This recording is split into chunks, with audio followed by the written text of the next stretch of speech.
Good morning. Please join me in standing for the Pledge of Allegiance. United States of America, and to the republic for which it stands, one nation, indivisible, with liberty and justice for all. And here's Laura. Good morning, St. Johnsbury Academy. Today is Thursday, November 2nd, and it's a white day. 9th grade health classes, please meet in Fuller Basement for class today. Student government will meet today, right after school in Fuller Basement. A good time will be had by all. See Mr. Ryan with any questions. There will be a brief meeting for all interested in trying out for the boys basketball today in the alumni gym at 3:30. The knitting and crocheting and other fiber arts clubs will meet this afternoon for a new quarter. We will be in Severance 16 from 3:30 to 4:30. No experience or equipment necessary. If you're interested but cannot attend today, please email Dr. Voorhees or Mrs. Breen to be added to the Canvas page to get announcements. Topper Friends will be meeting today at 3:15 in Ranger 113, and then we'll be heading to the St. Johnsbury House for activities with the residents there. All are welcome, and if you have any questions, please see Mr. Carr, Mrs. McCaffrey, or Mr. Camellia. The DAR Good Citizens Award and Scholarship Contest is intended to encourage and reward the qualities of good citizenship. This award recognizes and rewards individuals with good citizenship qualities of dependability, service, leadership, and patriotism in their homes, schools, and communities. These students are selected by their teachers and peers because they demonstrate these qualities to an outstanding degree. Please give a round of applause to this year's nominee, Kaya Anderson.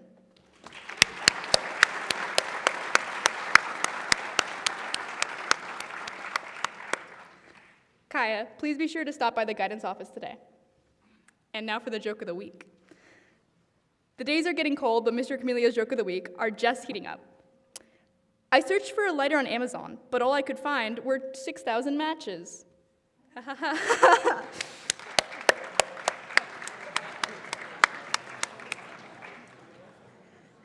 Happy birthday today to Carrick Meadows. Happy birthday.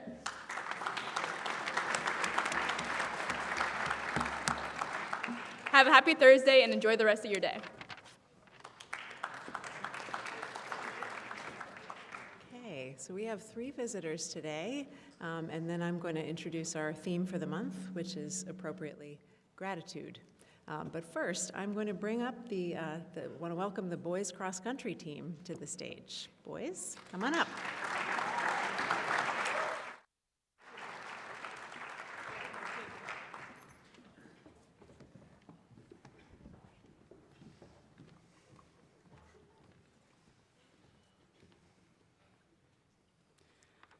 The three-peat.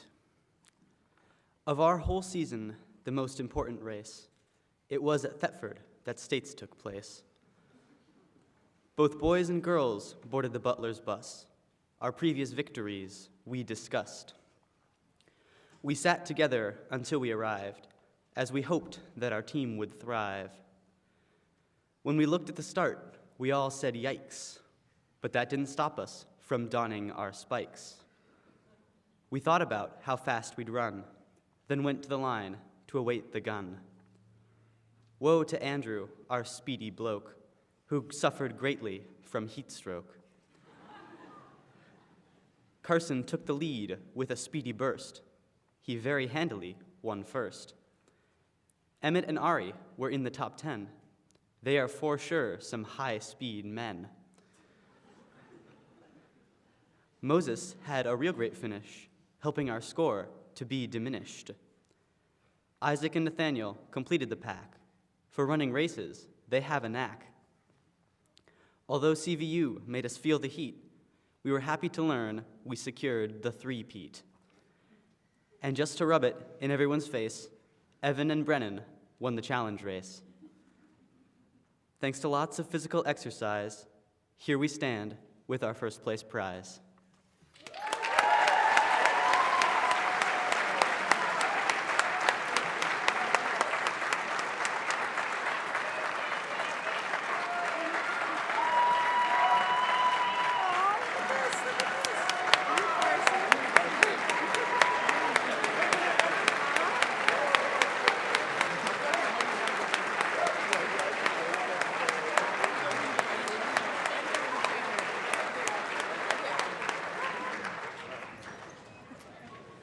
So we also have a speech.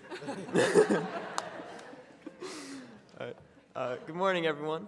Up here with me are Emmett Johnson, Nathaniel Bernier, Moses Andrews, Ari Levin, Isaac Lanzini, Evan Windrow, and Brennan O'Farrell. And unfortunately, Andrew could not be up here with us. This past Saturday, October 28th, we traveled to Thetford for the cross-country state championships, where we succeeded in taking the D1 state title for the third year in a row. Competing against the best teams in the state, we raced to a narrow victory over runner-up Essex by a margin of only 3 points and 4 points over third-place CVU, with a team score of 64. Leading the team was Carson Eames, placing first with a time of 16:56, Emmett Johnson placing third, Ari Levin in 8th, Moses Andrews in 19th, Isaac Lanzini in 33rd, and Nathaniel Bernier in 43rd. In addition, we would like to recognize Evan Windrow, who won the challenge race in a time of 18:08, and Brendan O'Farrell, who placed second. In the combined state results, we placed second as a team, which means that along with 5 other Vermont teams, we will be traveling to Belfast, Maine, in 2 weeks from now to compete in the New England Championships against some of the best teams in the Northeast.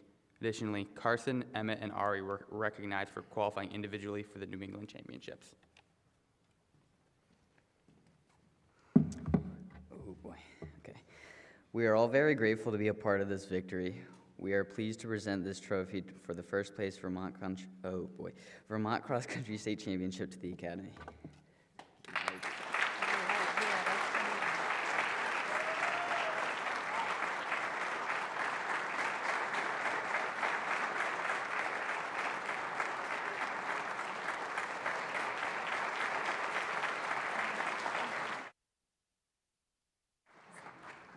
See that? I tried to grab the trophy before they were even done. Congratulations, you guys. Unbelievable. Such good stuff. And we are thinking of Andrew, who I gather is on the mend. So now I'd like to bring to the stage Andrew Clark, Wes Barlow, and Marcus Burns to present our Harvest of the Month. Come on up, guys.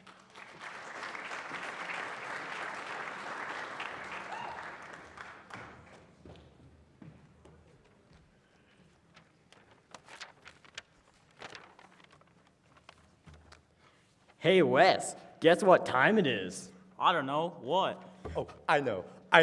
It's time for Harvest of the Month! Yeah. Harvest of the Month. Harvest of the Month is run by nonprofit organizations and local farms to help provide schools with food, which includes you. And you know the best thing to harvest, Marcus? This month's harvest, winter squash! Squash is such a fun game to play. Do you want to play squash? Well, not the game, Wes. Winter squashes are a group of gourd species in the genus Curcubita. So it's a squash. Yes, but there are a lot of different types of winter squash. Meh, who cares? Oh, well, winter squashes are super duper nutritious. They're rich in vitamin A, vitamin C, and fiber, which are all very important for your eyes, immune system, and digestion. That's cool. But how does winter squash grow in the winter? No, you silly sausage. Winter squash is grown in the summer, harvested in the autumn, then rooted and stored in root cellars for the winter. Whoa, that's cool. But what are some types of winter squash? We gave them out before chapel this morning. If you have a squash, bring it on up.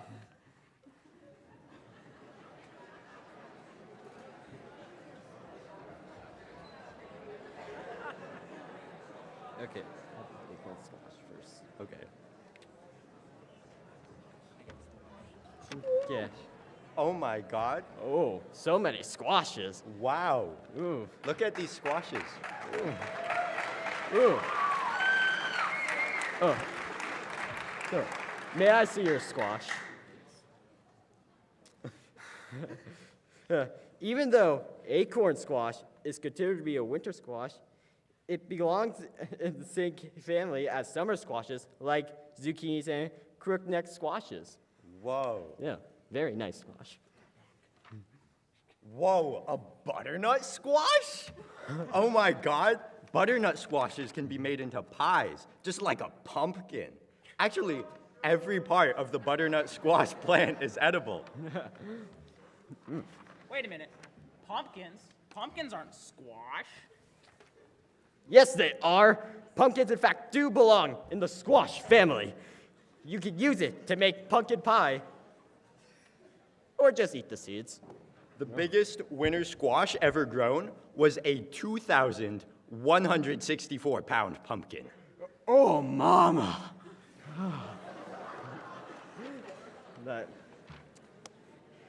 this is spaghetti squash. They are so rich in vitamin A, they can even help prevent lung cancer. Dude, that is so cool. I didn't even care about squashes until now. Well, it's the harvest of the month for a reason. If you'd like to know more about Harvest of the Month, go to vermontharvestofthemonth.org. Can we play squash now? Wes!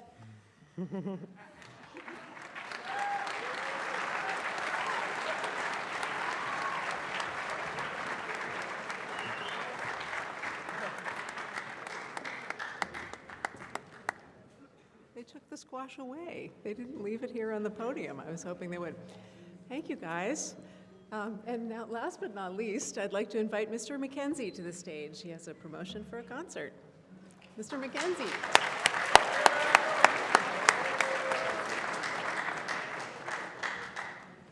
I literally do not know how to follow that. But one piece of cultural information, before I came to this country, I did know what a squash was. I didn't like it very much. I love squash now. And if you ever go to England, squash is an orange drink. Very confusing. I think it's to do with squashing the oranges. I don't know. Just tuck that information away. So I am Mr. McKenzie, and it's great to see all of you here today. You may have heard the expression that a picture is worth 1,000 words. Well, I'd say that the same thing is true about music. So here goes.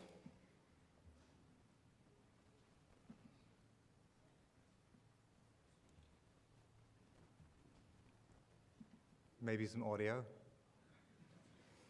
would be great.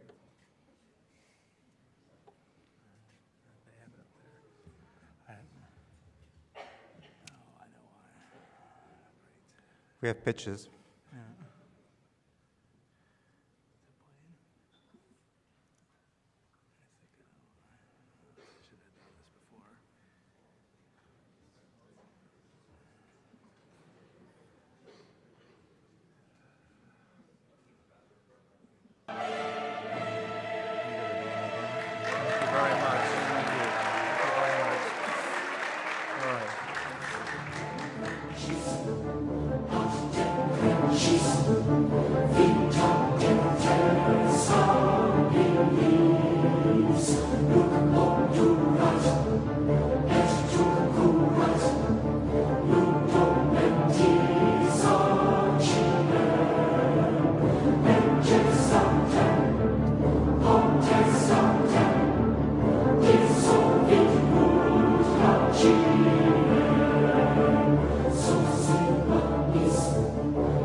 So why the music, you may ask, or some of you were asking during it. Well, since I was told I had 3 minutes for this announcement, and I fear I may already be on borrowed time, I'll keep my explanation short.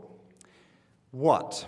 A trip to Hanover, New Hampshire, specifically Dartmouth College, to see a fabulous and decidedly spooky piece of classical music called Carmina Burana, which you just heard, and which some of you may know already. When? Next Wednesday, November 8th. Who? Any of you, dorm or day. What next? See either Mr. LaCroix in Res Life, or see me, Mr. Mackenzie, in the Learning Center, Block C through conference period, to sign up for the trip or to pick up a permission slip. What else? Bring money, not for me, but bring money for snacks and shopping in Hanover before the concert and for our group dinner at the delicious Hand Fusion restaurant in downtown Hanover. And the cost of a ticket for the concert is $15. If this was a Boston trip, it might be $50, but this is $15. I look forward to enjoying some quality musical time with those of you who choose to sign up. Here's to a little bit more of Halloween in November. Thank you. Have a great day.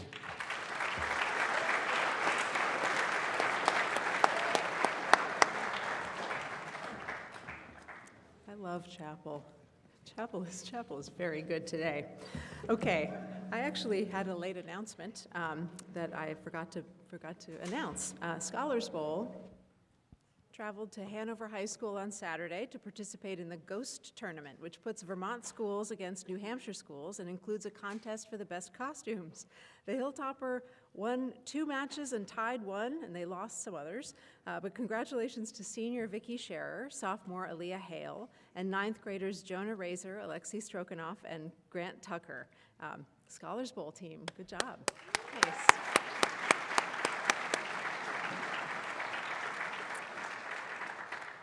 Okay, so I have no time. This was a wonderful chapel. Thank you, everybody who put so much heart into it. Our theme for this month in chapel is, unsurprisingly, it is gratitude.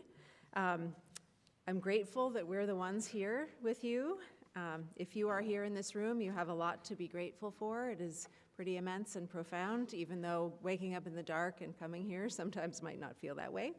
I'm grateful that we're in a place where the watchwords are always learning, because not a single one of us has everything figured out, but we can support each other while we learn. And so this month, we're going to think about gratitude. And I'd like to ask anyone in the community, so faculty, staff, students, anybody, who would like to share the stage to talk about gratitude, read something about it, or sing about it, or play music about it, whatever, please come and tell me, and we want to hear from you. So to close, I will share 2 things that I'm already grateful for today. Really good, strong coffee, and my dog, Molly, who jumps up on the bed and greets us in the morning as if she's just realized that we're best friends, and has to wag her entire body to express the joy about it. So it's hard to beat that. All right, enjoy the day, everybody. Faculty.